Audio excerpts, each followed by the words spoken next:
Hi, my name is Ruthie, and I'm here to talk about my bald experience. I was browsing the YouTube one day, and I came across women who were bald talking about their bald experience as for why they're bald. And of course, there are different reasons. Some women are bald because they have that disease known as alopecia, and from what I understand, they lose their hair at a very young age and have spent most of their life being bald. But as you know, women have always had the advantage of wigs to cover up whatever imperfections we might have with our hair. But one of my reasons for going completely bald is that I'm graying. And the graying would be fine if it wasn't for the female pattern baldness I was also experiencing, which is not a pretty sight. And I never could understand men who have bald pates and that's the only part of their head that's bald and they have the hair growing around the edges. It just looks ridiculous. And I call it the bozo look, and I couldn't have it. So about a year ago, I went to a barber and had all my head shaved off as close as he could get it with a razor, and then I went home and proceeded to just eliminate any suggestion of hair on my head by just basically scalping it. Another thing is that I've been experiencing that condition called the blowtorch. And if you're a female and you're over 50, you know exactly what I'm talking about. That does not feel good. In the wintertime, when I dress in layers and I start to perspire and I'm running for the subway, and then I reach the subway and I start taking off whatever I can take off to try and cool down. And it was such that I could take off most of the things that I was wearing, but I couldn't take off my wig. And I said, nope, there has got to be a better way. And that's when I decided, okay, the wig has got to go. So I've been experiencing much cooler days since I've taken away the hair.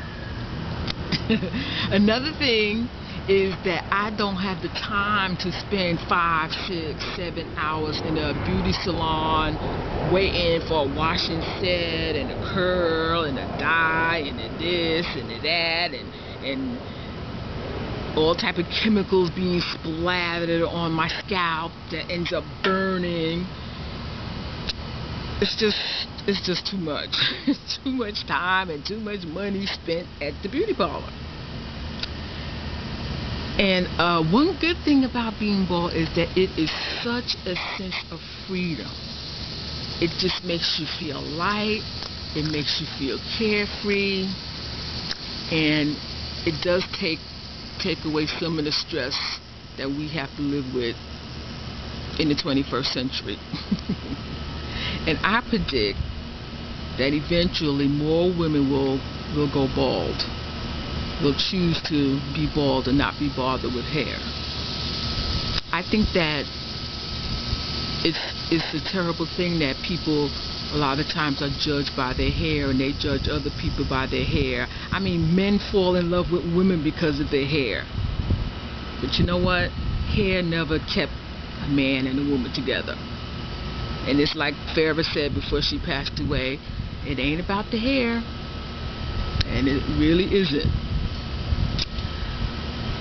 Being bald has become a part of who I am. I wear my baldness with confidence and like I was born to be bald. I don't know what else to do. So I'm proud. I'm proud to be bald. And for any women out there who are contemplating going bald, and a lot of times people worry about what their head will look like bald, and they worry that their hair won't grow back.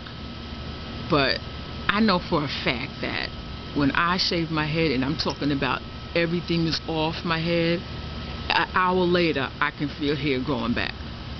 So don't think that your hair won't grow back. If you're curious, just do it. That's all I have to say. Just do it. And I like the feel of my head after I've given it a really, really close shave. I use something called a head blade to shave with, and then they have a product as a cream called Head Slick. So it's like shaving cream. And the head blade is yellow, and it has two little wheels on one end, and it reminds me of a mini New York City yellow cab.